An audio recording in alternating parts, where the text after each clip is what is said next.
Connaissez-vous Les Shadocks? Les Shadocks était une série animée française de 4 saisons créée par Jacques Rouxel qui apparut sur le petit écran en 1968.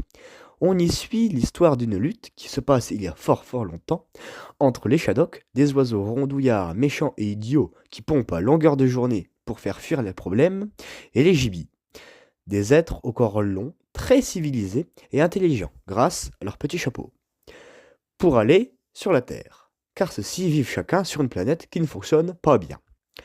Rien qu'avec ce résumé, vous aurez déjà compris que c'est une série bien spéciale qui se veut comique, et il faut l'avouer assez bizarre.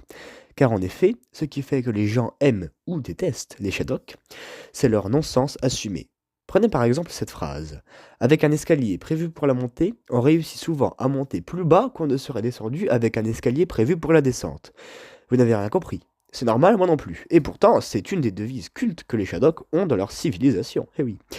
Mais attention, cela ne veut pas dire que vous ne comprendrez rien à la série. Bien au contraire, elle est très simple à comprendre. Seulement, c'est la logique Shadok qu'on ne comprend pas.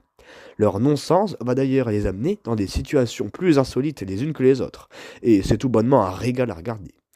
En plus de ça, la voix off sérieuse, très sérieuse, doublée par Claude Pieplu, calquée sur les dessins grossiers et farfelus de Jacques Rouxel, saura vous captiver. L'histoire de la conquête de la Terre ne s'étendra que sur la saison 1, et non pas sur toute la série. Dans les saisons suivantes, d'autres intrigues encore plus folles seront présentées dans les saisons suivantes. Pour l'anecdote, les Shadocks avaient divisé la France en deux à l'époque, entre les Shadokophobes et les Shadokophiles, car certains trouvaient ce feuilleton trop pauvre, culturellement et visuellement parlant, pour être passé à la télé.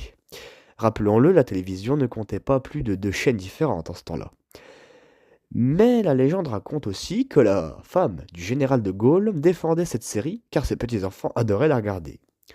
La série s'arrêta finalement brusquement en 2000, quand la mort du créateur vint boucler définitivement la boucle. La saison 4 se finit donc de manière à ne pas laisser de fin précise aux Shadocks. Je cite la note de l'éditeur du livre Les Shadocks et le Big Blanc. Les bestioles de Jacques Rouxel sont plus actuelles que jamais et confèrent à leur créateur le destin qui est le leur, une forme d'éternité.